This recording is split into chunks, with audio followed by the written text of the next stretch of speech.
Good evening, everyone. Welcome to committee members, welcome to other members, welcome to officers. No press here, I don't think. Press there. Welcome to the press. To our strategy group meeting. We'll kick off by actually, can I sound the minutes off the meeting held on the 15th of January 2015? That's the correct record committee. Are you happy? Thank you.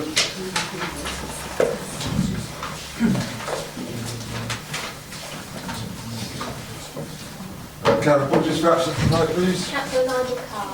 Nigel Carr, any other apologies? Councillor Carr, okay, thank you. Declarations of members' interest to receive them now or on the nature of such interest or at the time when the item comes off the agenda. Are there any to declare now? Thank you. First item tonight is corporate issues on strategic risk register. You have the paper on page 13 before you. Just want to say,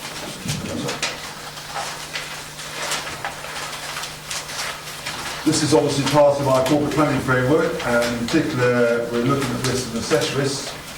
And we also look at new risks, and there's one obviously in there, an increased demand for services or funding due to others ceasing to provide such funding. And I think at the moment we know the County Council and their current position that there's obviously demands possibly been placed upon ourselves, and we have to take account of those risks and the risks on our services. If you look at the actual risk chart, you'll be able to see the updated. I'm not going to go through it one by one. I'll obviously take questions. And Tony and Juliet's here to take questions as well. If any members want to ask any particular questions in order on financial risk.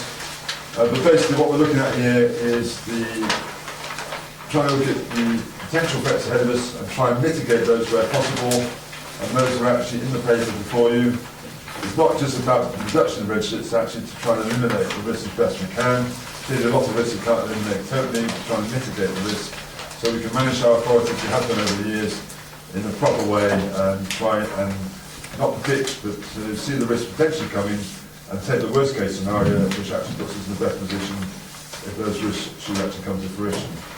So on that note, anything you want to add, Tony, from this point? I don't think so, Chairman. I think you've covered the basics of it, but I'll be to... Okay, so any questions? Oh, sorry, you want to say something? If I could just say one thing, Chairman. I think if you compare this risk register with the last risk register, you will see that some of the risks that we classified as amber have turned to red, and that really is a reflection. This is a live document, there's red almost, but actually the risks are more severe than they were when we last reviewed it. Which I think reflects the general situation of financial funding in the local government world. That's just being realistic, isn't it? I'm not trying to hide anything away here. So open for questions or comments? Yes, Councillor Owen. I'm very conscious of the fact that economic regeneration employment is in amber and red. I think one of the things that we are very alluded to, but we have to do that to make certain we align ourselves with the real situation on the economic market forces. I suspect that the interaction that's taking place as members of red is facing up to that reality that can be potentially tough times ahead. There are some rights which we're obviously steering our way towards, but quite clear that this is why we get this. And that's interesting because when I went before scrutiny and the sort of torture chamber of this organisation, then one of the things that I was querying on how come that you had amber and red, why isn't this turning to green? But it is for those reasons, not least to do with the market, which is done doing real well. Yes, and I think it's important that members in this chamber understand that in actual fact some of the things that Thank you, Chris. that colour scheme. Thank Thank you, sir. you. Okay, are you happy then to accept the revised register be adopted as the recommendation says? Agreed. The second item on the corporate issues is surveillance policy and procedure. You find on page 21 of your papers. The main point there is really it's been amended to include guidance on the use of social media, which we'll see on page 47 of your papers. And I think that's the main change in there. Clearly this again is a live document that gets revised as time goes on. And there's two recommendations before you, that the Officer of Surveillance Commissioners report be noted, and that the revised surveillance policy procedures be approved. So anything you want to add, Tony? Yes? Yes, Chairman, if I may. Just in terms of the information, we had a visit from the Office of the Surveillance Commissioner back in September last year, who went through our existing policies and procedures and found them to be in good order. That's good. We prompted him in respect of the issue about the social media, and he came back with some guidance for us on that, which we've included within the new documents. So that essentially is the change. That said, I'd just like to draw members' attention to a specific issue where, looking at paragraph 3.4, What page is that? it's on page 35 of the papers. Yeah. And also comparing with paragraph 4.2, which is on page 37. Right. Really, those two paragraphs cover the threshold, crime threshold for directed surveillance. Yes. They need to be consistent. There's a slight difference in the wording there, which we'll tidy up before. Before council. And can you advise members of that, please? But really wording. Thank you. Yes. Mr. Tony. Yeah, it's very important to realise these powers are very, we don't use them hardly at all, right? They're there if we need to use them, and there's obviously very strict guidelines how they can be used. That's correct. We wouldn't want people to worry about this unnecessarily, about the surveillance society, and then people do worry about that. Okay, thanks for that, Tony. Any questions or comments? Or are you happy to accept the recommendations before you? Thank you. Now we move on to housing and environmental health issues, Mobile Homes Act 2013, implementation of fees. Councillor Warren. Thank you, Chair. The purpose of this report is to approve the introduction of a county-wide fees and charges policy for the administration of mobile home sites and sites rules for permanent residential sites as permitted under the Mobile Homes Act 2013 and part of the Housing Act 2004. Under the Caravan Sites and Control Development Act of 1960, all residential park owners require a licence from the local authority to operate. However, this legislation is now considered to be ineffective and out of step with modern housing regimes. The Mobile Homes Act of 2013 updated the old legislation and, amongst other things, introduces changes to the procedures and penalties and enforcement of site licensing conditions on the residential park sites. The Mobile Homes Act 2013 came into force on 1st of April 2014 and amends the existing caravan sites and Controls Act of 1960. The environmental improvement service deals with all caravan site licences that fall under this Act. The new Act introduces fees and charges for all functions relating to the licensing of sites, including applications for a licence, variations and transfers, and requires local authorities to develop a fees and charges policy. The aim of the legislation is to provide those residents in mobile homes with similar controls on housing conditions and those in permanent housing, in order for the fees to be applied and to provide for the appropriate enforcement powers the licensing scheme requires the council to formulate and adopt the new Act. And it recommended that the fee policy be introduced for administration of site licensing and site rules for permanent residential sites as permitted under the Mobile Act 2013 and part of the Housing Act 2004. Thank you, Councillor Warren. Open for debate, Councillor Paul. Thank you, Chairman, for allowing me to speak, not being a member of your committee. I'm looking at page 61, at the bottom, second paragraph of 3.0, where it says Daventry District Council, we have up to 6 sites that will now be required to pay an annual fee. Do I take it that prior to this Act they didn't pay a fee? That's correct. Thank you. Thank you. Councillor. Councillor Campbell. Thank you, Chair. Just a query. I noticed that the Act came into force on 1st of April 2014. I just wonder whether, if there was a reason why we haven't done it sooner. That came in 2014, yeah. Do you know why? I think it was enacted late. I think the enactment dates are later than the actual. Yeah, Right. it's in here somewhere. That's very good. Councillor Oswald. I've got to say, Chairman, I thought I'd looked this act up. I've already mentioned it to Maria in the book very long. I've looked this act up to be quite clever and come in with some questions. I spent 20 minutes on one part of it, and I estimate it would have took me probably 3 hours to have read every bit of it. And it's very difficult to understand the first bit of it. So after 20 minutes of it, I decided it wasn't worth the effort. Going through all the areas, I learned what I wanted to learn, and that's about it. It's a very difficult and awkward and interesting one to read. That's good. That's nice to hear, Councillor. This is why you're not the portfolio holder. Thank you. I've read it all in great detail. Councillor Green. Yes, Chair. I presume these sites they've all got planning permission and they pay council tax. Do they for a caravan? This is a thing to make the sites comply with health issues, really, water, electricity, and that sort of thing. Is that right? Yeah. Yes, it is. Yeah. And they pay council tax already. Yeah, it refers to permanent residences, so yes. Okay, Councillor Per caravan pays council tax. Yes. Yeah. Okay.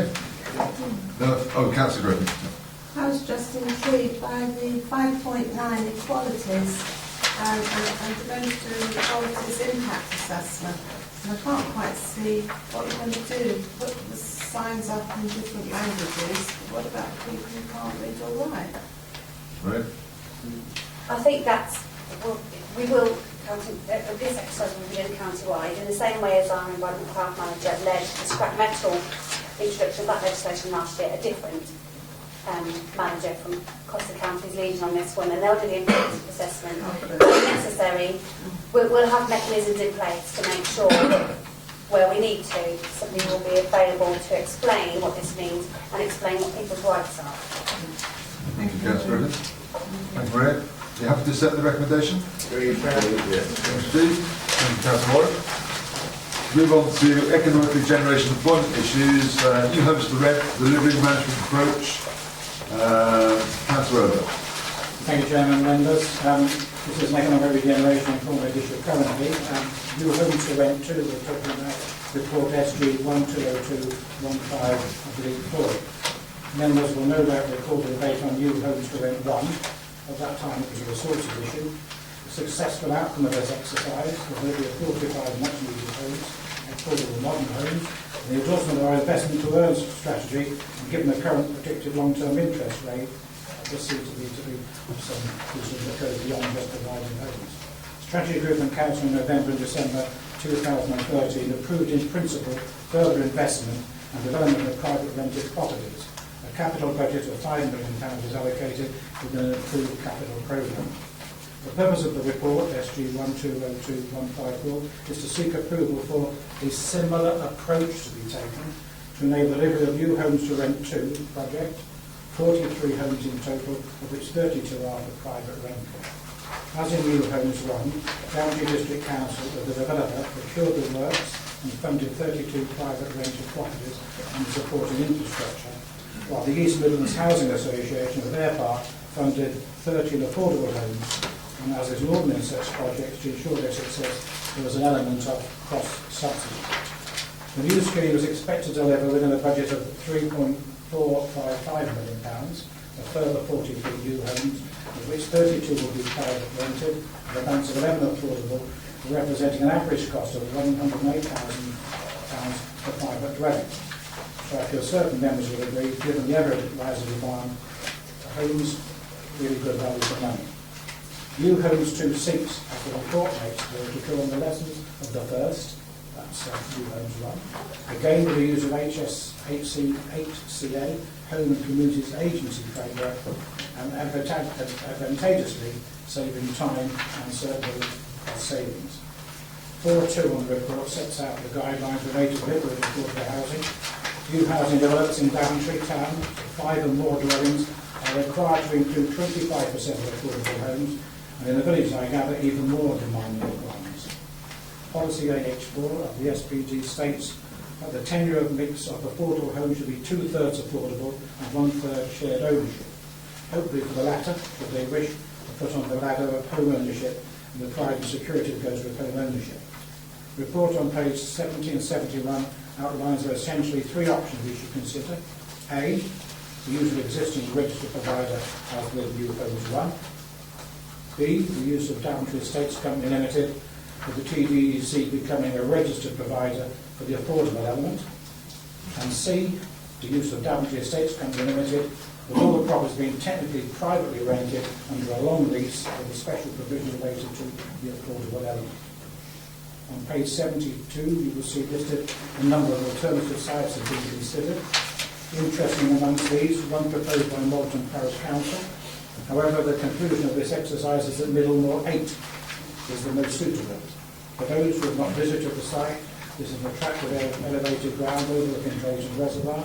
It lies completely adjacent to the main bus route and will, in estate agents speak, benefit from a neighbouring area of recreational land.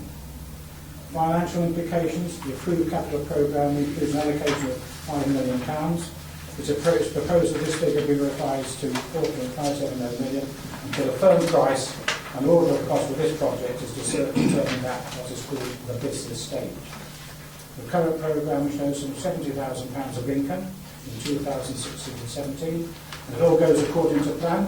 On completion, some £200,000 per annum from April 2017. This, together with SIL, that's Community Infrastructure Levy, £152,000, gives in these straitened times, I think, much needed income and validates our investment strategy. Turning to the advice and recommendations, it's important for members to understand this does not constitute a formal scheme approval. A separate report for this will be prepared in due course. Chairman, members, I commend to you the advice which is given you approval and hopefully that the council will allow new homes to proceed. Thank you, Councillor. My submission, and if there's any questions, I'll do my best to clear them, but our officers are on board if we get into any matters of detail.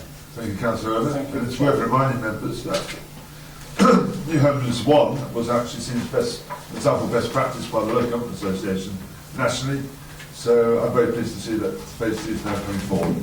Councillor Chandler. Just wanted to point out, Chairman, that it was actually Overston Parish Council. I had noticed that. They are adjacent parishes, but they are separate. I'm sure there's 2 local members there. I'm sure we've picked up on that point already. Yes, thank you, Councillor. Councillor Osborne. My hearing aid perhaps wasn't working too well and I didn't catch him out. I thought you said the costings for the homes were 106,000. 108,000. 108, I think. Does that include land values? If not, what is the estimated land value on top of that? Well, that certainly was not made clear to me. I assumed that was the overall cost, which would include an element of land value, but I stand to be corrected. Sorry, no one answer that question, please. Chairman, that's construction cost, so it doesn't include that. It's actually money going out the door. The land value for this scheme is probably the order of 750k, £750,000, although we need to refine precisely the area that's occupied. So it adds to it takes the 108 value to what? I'll tell you what, I'll let you work that. I'll tell you what, I'll take, we'll get that for council. Go back to council, sorry. Okay, Councillor Gilpin. Just to say, I'm very pleased this scheme's coming forward. The Yep. first scheme was a success, as you mentioned. And as resources portfolio holder, it's nice to see that we're taking up the gauntlet and using our innovation to create income from the capital. Thanks, Councillor Gilpin. Councillor Campbell. Thank you, Chair. Yeah, I welcome the report. It's very good to see it got to this stage, and I think on balance, option A does seem to be the most helpful way forward, the best option. I wonder if option A is agreed, how the council goes about identifying its chosen registered provider. And also I'm aware, I think we're all aware that there were maybe some challenges involved in working with the registered provider on the first scheme, and how we mitigate those challenges this time around. There is some reference to it in the report, but I'd welcome just a little bit more on that. Thank you, Councillor Campbell. Simon, would you like to comment on that? I can do. In terms of selection, what we will probably do, which is what we did last time, is invite the developers on the HCA development panel to bring forward an RP, a registered provider partner with them, It seemed to work quite well last time for the briefing before. We encouraged them, not required them, we encouraged them to go with one of the council's preferred management partners, and they generally did that last time. So that's the selection process. In terms of working with the RP, we would look at the precise terms of the sale agreement to make sure that that's done what we need to do. And what we've already established with East Midlands for phase 1 is a set of regular meetings whereby we share information, concerns and so on, and that does seem to have been quite effective. Thank you, Mr. Lee. Sorry. Councillor Atterbury. Yes, Chairman, there's rumours been in the press now that housing associations may be subject right to buy, even the ones we've transferred, which are not subject to right to buy now. So really what I'm saying, be careful on the ones to let the affordable rents, that we get it right, that they don't become subject to right to buy. Oh, sorry, can I have a comment on that? Well, I rarely get that, I don't know. Chairman, the houses that we pass to a registered provider will be subject to the national legal regime for affordable housing. If Parliament decides to apply the right to buy or some other provision to housing associations, there's actually nothing we can do about that. It will happen. Oh, just Our own voted, but there is a way around it, so there needs to be. But I don't There's know. some speculation in the press and that, that's why. Yeah, there's quite a bit of speculation, yeah, which is, I don't know what you think about right to buy, but it reduces the housing stock to let, doesn't it? For housing associations, the right to acquire is the relevant legislation, Right to and it's acquire. much less favourable for the tenants than right to buy. Right. Significantly Nearly the less same thing. favourable. Still loses Very stock. few get sold. Very few get sold, Yeah, is that very, right? very few. On the right to acquire. Okay. Thanks for that clarification. Okay. Thank you, Richard. Are there any more comments? If not, can we agree the three recommendations before us? The neighbour of interest, Sorry, before we just going to read the recommendations. neighbours with interest, but we do that, but the current 1,000 vacancies, which they provide us information, stands at 880. Okay. But what was interesting, I think, Maria pointed out to me that at an earlier stage in that we were going to illustrate we had 80 listed, something like this was a sort of pre-rated, something like 3,000. So things are changing, and for those interested in finance, and the return on our treasury portfolio at worst is about 4%, less is about 95%. And I think this investment, as you'll see later, I think this investment is certainly the right thing to do. It ticks most of the boxes that we want to tick, at least for the loans, and get a good return or a better return on our investment. So it sounds like we might be doing various Thanks, Councillor. Can we support the recommendations? Very Good. Second one, Councillor Irvin, is programme of asset disposals.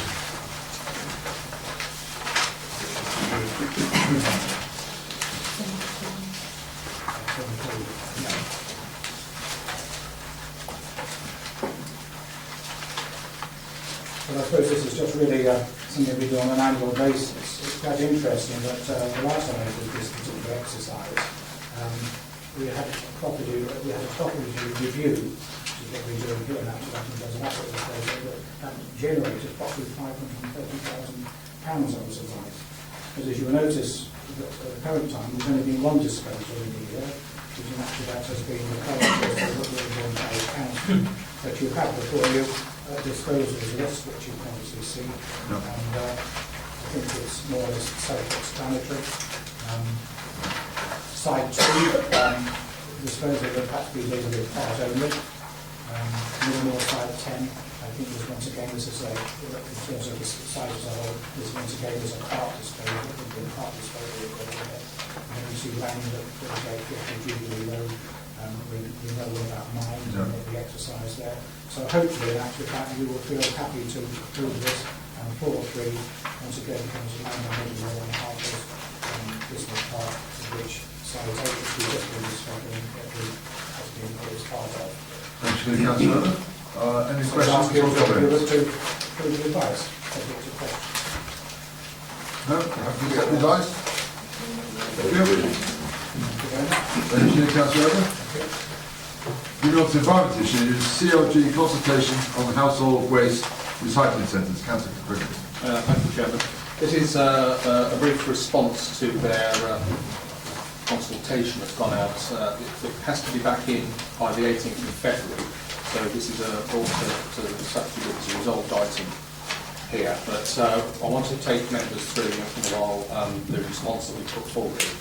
Just to give a bit of background as to why we put that response forward. The government there are one or two waste disposal authorities, which largely county councils, that are either considering or have started charging for people to use, the colloquial or local tip, for want of a better phrase. And the government is wanting to stop that happening, so it is proposing that it amends legislation to allow that, to stop waste disposal authorities actually charging.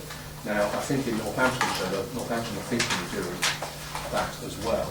Consultation. The County Council, they're thinking about doing that as well. Now, my concern as the environment portfolio holder and as the district council is if they do that, then that will probably increase the level of fly tipping within the district.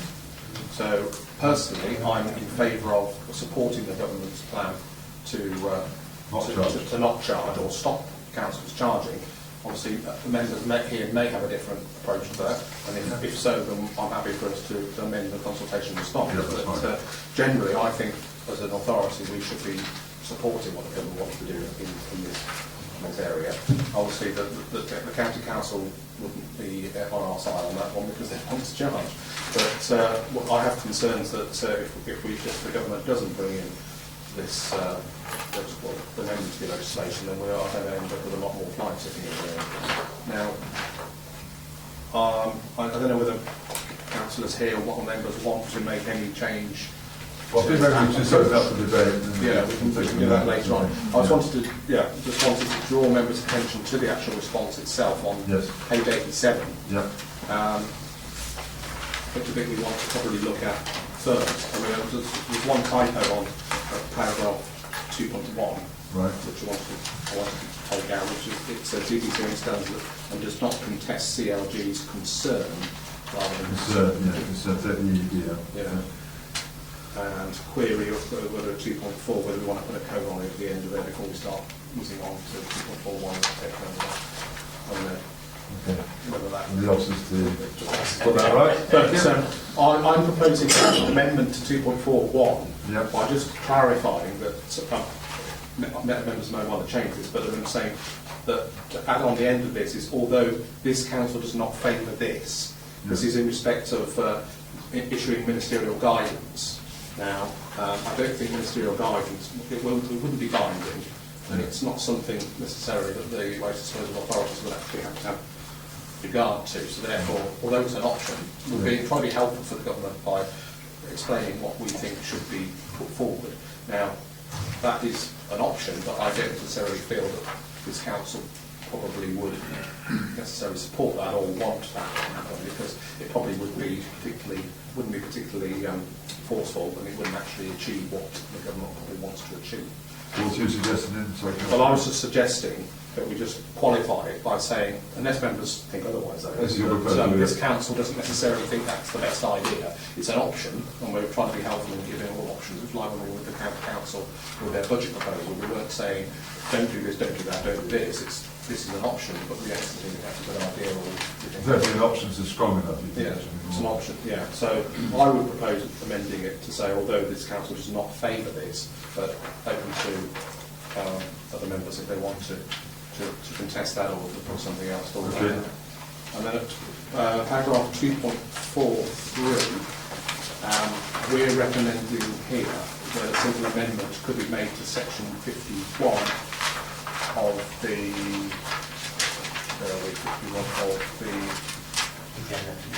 1990 Act, which is the Environmental Protection Act, which basically it means that waste disposal authorities must provide household waste and recycling centres or tips under section 51. It's basically strengthening that provision so that they have to, because at the moment then they're proposing that what one thing that could happen is if they aren't allowed to charge, that waste disposal authorities simply just say, well, we can't afford to do it, therefore we won't bother providing tips. Or we'll cut down the number of tips that we've got. We've got 2 in our district. Worst case scenario, Brixworth closes because the county can't afford to run it. And therefore, unless the government change the requirement under the Environmental Protection Act. That's something that could happen. Yes. So I think we're asking them to strengthen that position to say that it's a stronger obligation. And I think that's what I propose is our council favoured option. So I would like to change the beginning of that, because it says if necessary at the moment, to say favoured by this council, comma, as a waste. This council support. Or this council supports this, or this is the favoured option of this council as a waste disposal, a waste collection authority. Yes, okay. That's it then?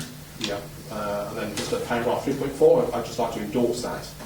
There's no point for extending regulations beyond bodies. I think one way that if they're going to change the wordings of the Act, it brings into the obligations authorities like ourselves, when we're paying a small charge to get rid of furniture or for white goods on, I think, and things like that.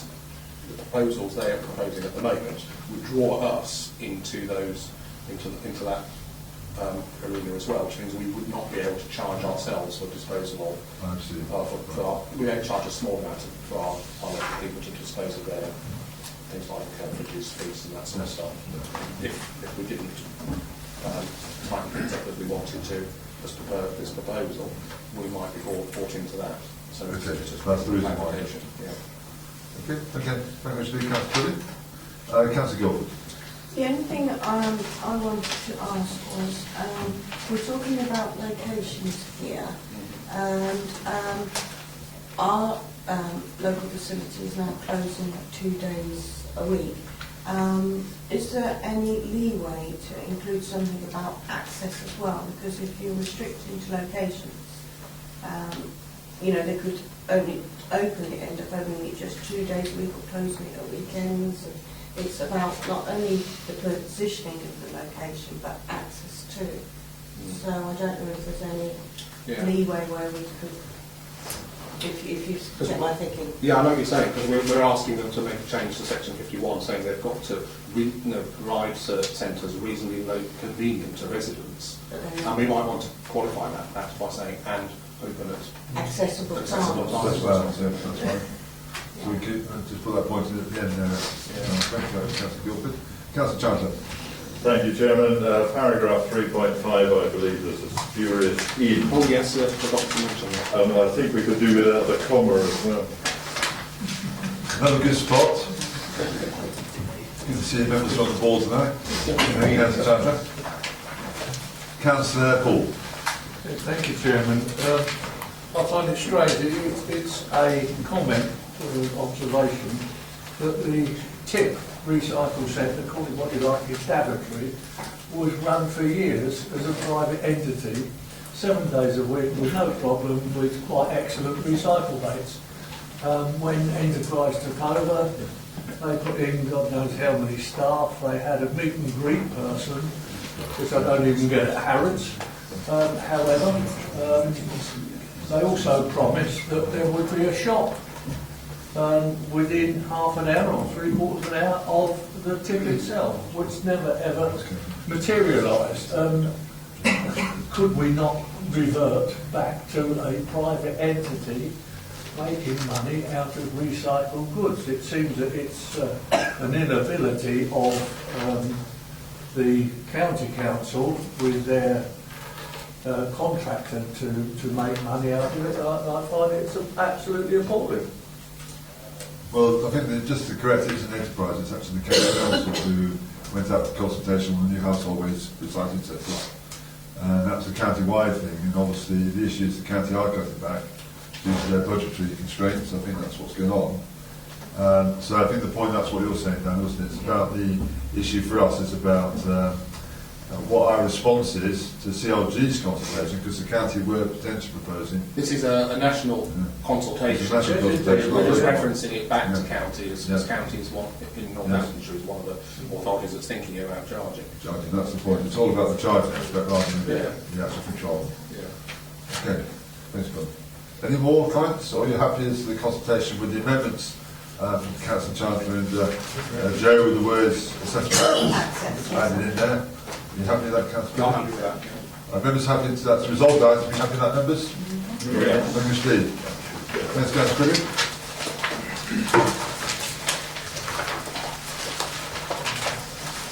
Now move on to resources issues. Planning appeal costs, Councillor Guildford. Thank you. We have before you another one of the planning appeal cost reports in relation to Reading and Kilsby, asking for 40,000 and 70,000 respectively. As I've said many times before, it is better to be prudent and to have a robust defence of these appeals in order that we're mitigating against any costs that could be incurred. Thank you, Councillor Guildford. Everyone happy with that? Okay, thank you. That's therefore recommended approved, yeah? Agreed. Good. Well, Councillor Guildford, almost couldn't accept that. Very good. Councillor Guildford, Treasury Management Strategy Statement and Annual Investment. Again, I stand before you. This is for 2015. You sit before us, actually. I don't want to read your line, but yeah.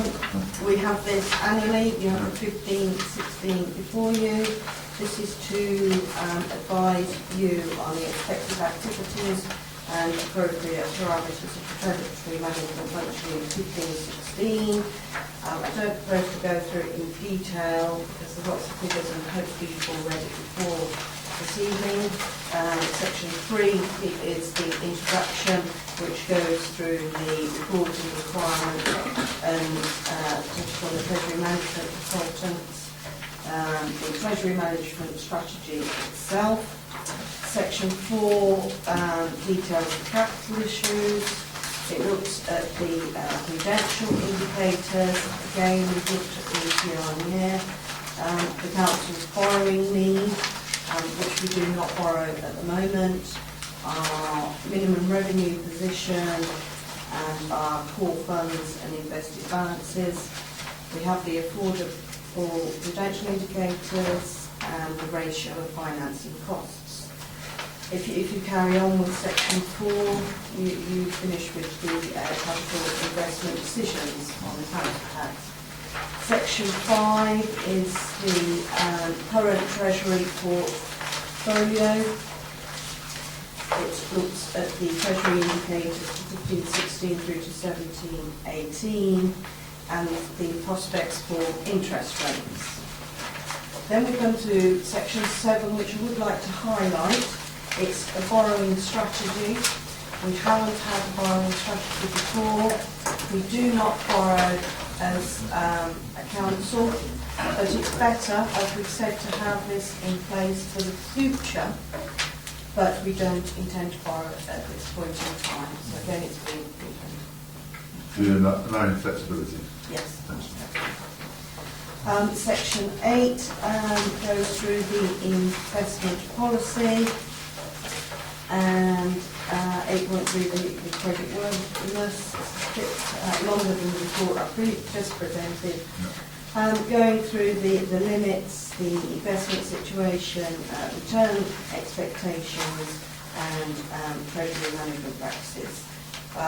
We have been very good in the past on the improvement. We have an excellent section 154 officer who guides us. So if you could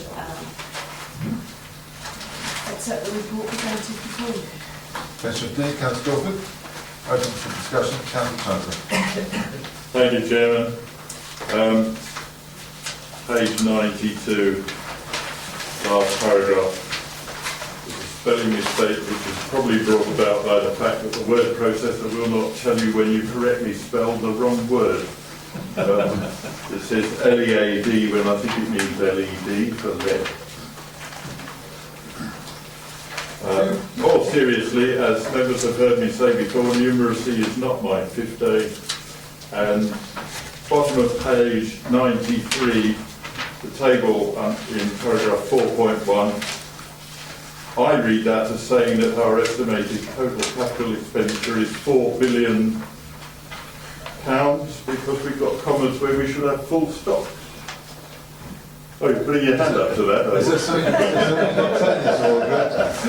If I may, Chair, I would like to give Councillor Chandler the benefit of pointing that out, but unfortunately Councillor Long had already in fact been on to me, and I was going to say to members and start off with an apology that not only is that should it be full stops instead of commas, but that the last column doesn't actually even add up. No. You're going to come to that point with Councillor Chandler. No, Chairman, because of I said before, numeracy is not my thing. So I just like to point out in that last column, roundings are the bane of my life when we come to put these things together, and that the 156 in the last column should in fact read 158. Thank you. And, That's great. That correction's noted, and thank you very much for the proofreading, Councillor Chandler. Any finished there? Thank you. Okay. Any more comments? You happy to accept the recommendation? Thank you. Thanks, Councillor Guildford. Moving on to 2015-16 capital revenue budget and medium-term financial plan. Councillor Guildford. Okay, thank you. The report before you gives you the updated position concerning the draft 15-16 capital revenue budget, which is an important report as it's going to be the recommendation to council on 26th of February. Section 3 lists the medium-term financial plan summarised in the table overleaf on page 106. The table incorporates decisions that have been made by the council.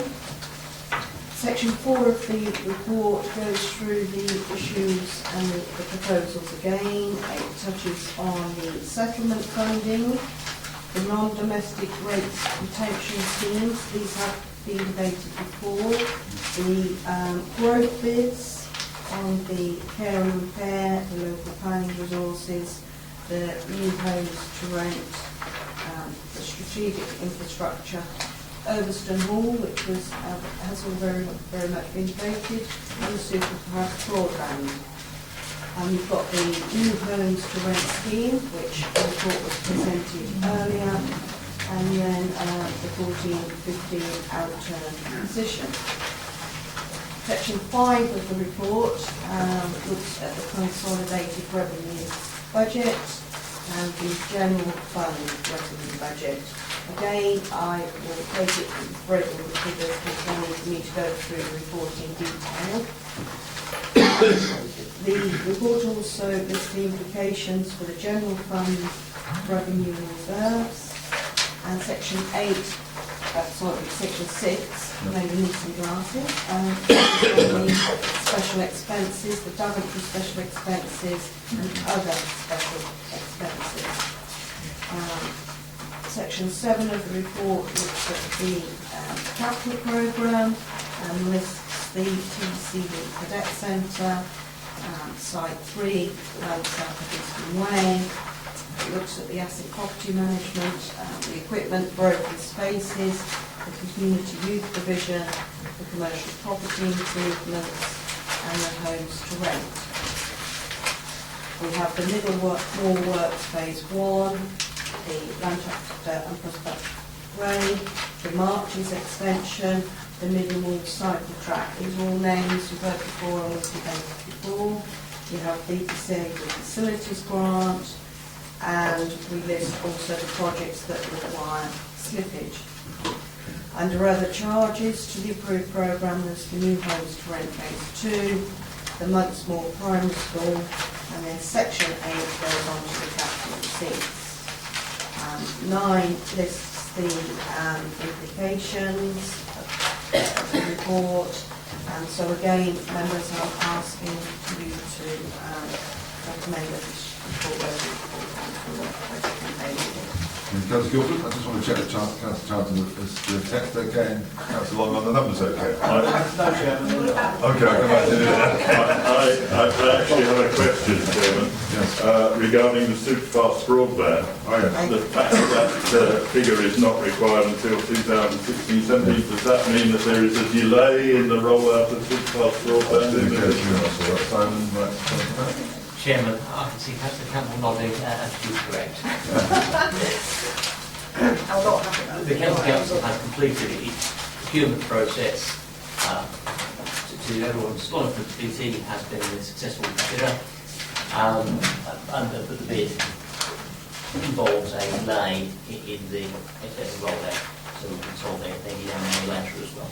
So we come to that, Councillor Howard. Yeah, no, it's something we expected, to be honest with you, understanding the way when it's rolling out, so yeah, we have to explain about it. Okay, thank you. Councillor Lodge. Thank you, Chairman. I'm just on the non-domestic rates retention scheme. No, not you. I think I'm sorry. Sorry. You looked at me and then... No, I just look at you and say that's name, Chris, and see if it's my apologies. Thank you, Sorry about that. Councillor Lodge. Chairman, page 112, item 5.4. There are a number of, once again, rounding up errors in there. I spoke to Warner about them. Okay.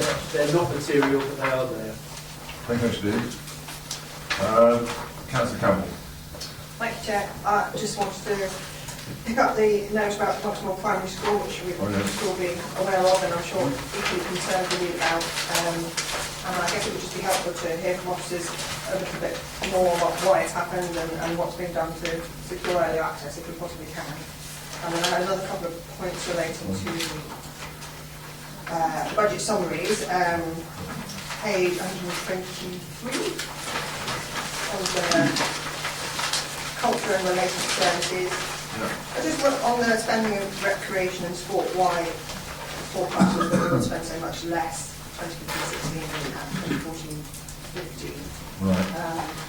I know the public health Daventry profile last year said that we were, I think we were below average in terms of physical activity for young people. So I think it's obviously very important when it's still be committed to it. So I just wonder why the spending looked like it was going to be so much less.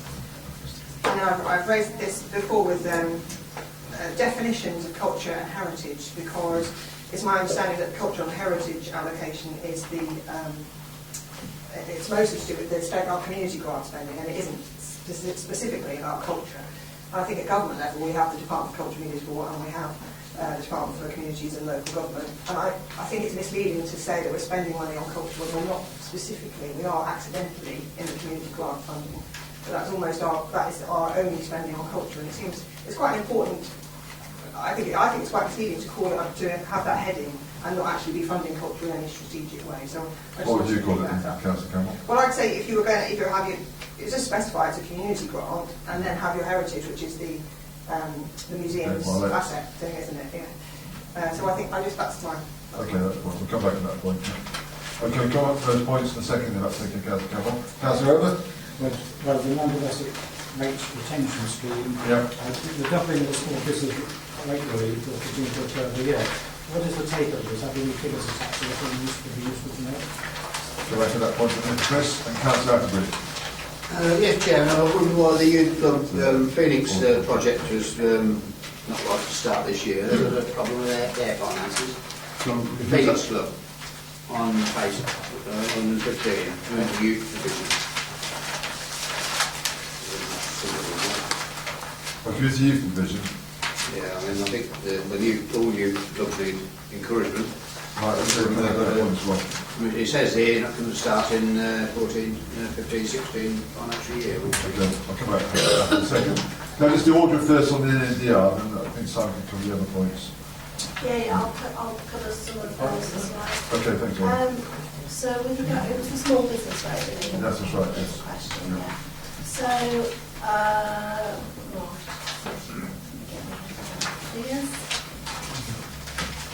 So we have 969 accounts with a rateable value of less than 6,000, and 502 of which we received 100% relief. It's a scaled relief for small business, so less than 6,000 rateable value, they get 100%. And then it's scaled of a rateable value of over 6,000 but less than 12, and it goes up in increments of £120. So for those that are between the 6,000 and 12,000 rateable value, there's 623 accounts that fall into that category, and 302 of those have a percentage relief for small business. I mean, I think it's very important that we try to support the small business sector. They're going through pretty tough times. Look at the pubs, cafes and all like that. We know tough times being the pubs and things. Yep. Everyone wants them to continue, but no one actually uses them because they buy their booze from the local supermarket and sit and watch television. And we're not surprised actually about the local pub closes down. So anything we can do, which we are trying to do, and I know you're trying to do, the government is trying to do, seems to me to be good news. But I just thought it was interesting to know what's happening in this area. Thank you very much for your information. I'd just like to add to that with regard to the retail relief. There's 362 accounts with retail relief, and of those 262 get the full £1,000, which has been increased to £1,500 in 2015-16. Got to ask the officer that we're counting on you about shoot this information on email to me.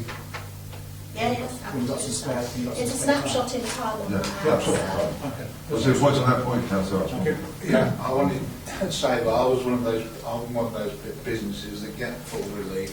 Oh, so right. I'd like it recorded as an interest. Okay. I'd hate anybody to think I'm talking Thank you much indeed, Councillor Osborne.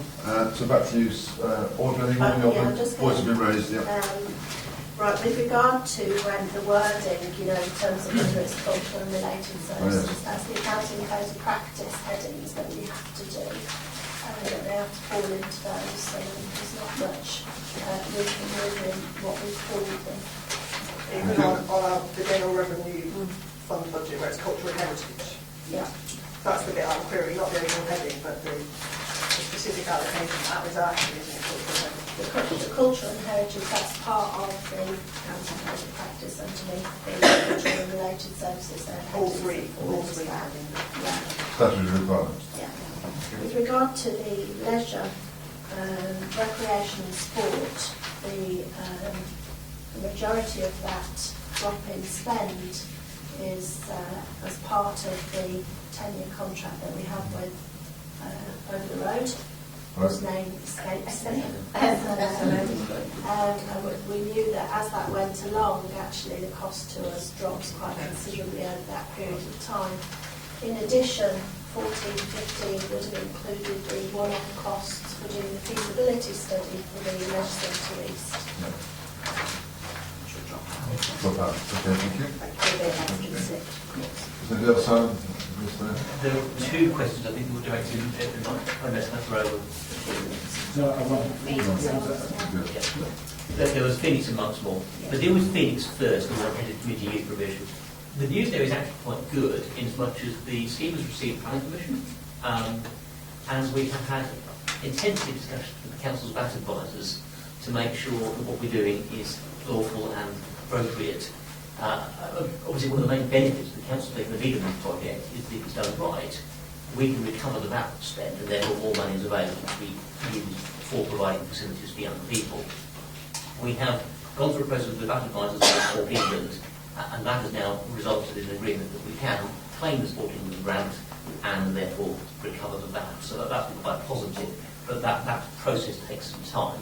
The other issue, which of course is still uncertain, is there is an offer which members will be aware of, I'm sure, from a prospective developer, which is not currently determined. So we need to know whether that will be in the scheme or not before we like the retouch paper remove. So that's where that one's at. But hopefully we'll see next year. In relation to the Knoxville Primary School, again, some quite good news in that we are tracking on with the design. We have a design for 1.5 for Daventry, a 315 pupil primary school with a nursery. The main delay is caused by the developer deciding that they can't give us access to the site until they've built the northern part of the access road. Now, we are quite vigorously discussing that with them, and there are some commercial negotiations going on that we shouldn't raise in this open session, but if Council Campbell would like, I'm very happy to clarify the way. Thanks, Steve. Simon. Councillor Rowan. Yes, thank you, Chair, for allowing me to speak. Just a few items on page 121.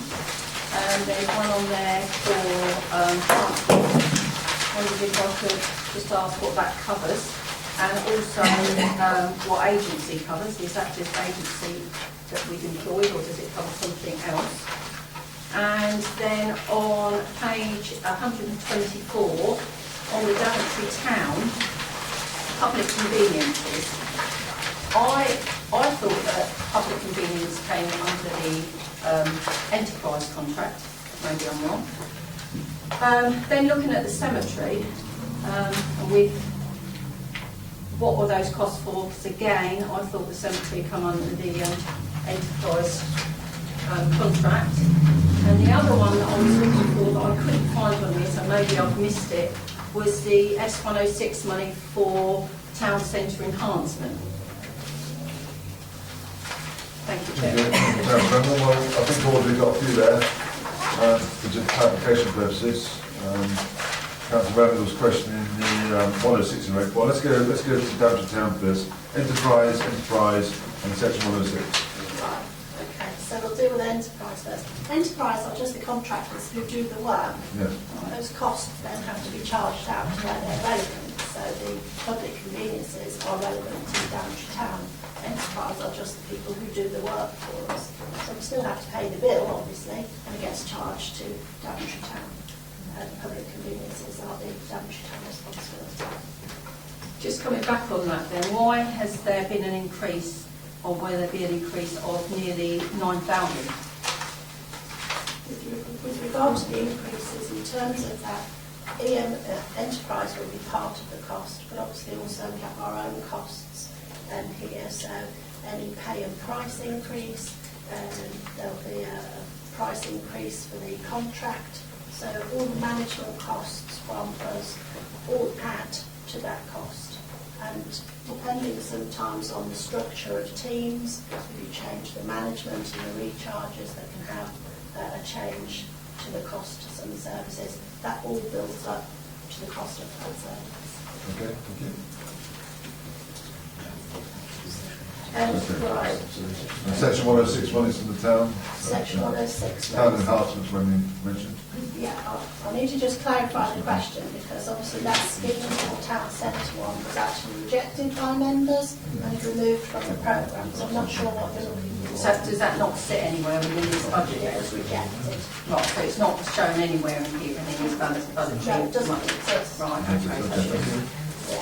Just on that previous point, Audrey, on the public conveniences, open spaces and recreation grounds, the two figures are basically the same, 14, 15, 15, 16. So you look at the balances of those two items at the top of page 124. Yeah. The two put together are basically the same. Yes. Yeah. Which, like I say, sometimes can reflect management recharges where you change the structure and things like that. Councillor Randall also mentioned on page 121, transport agency, what are those related to? Right, with regard to transport costs, that's all the costs of our leased cars, our mileage, insurance, chairman's costs, diesel, maintenance, and things like that. And that's coming down, isn't it? Yeah, and agency was the... Agency is an agency in the sense that's our housing benefits. That's also coming down. Okay. Councillor Bull. Yeah, thank you, Chairman. On page 115, Councillor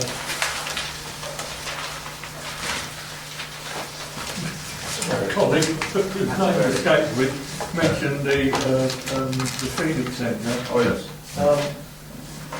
I have to declare an interest as a trustee of the Phoenix. However, I would also declare another success story for Daventry District Council.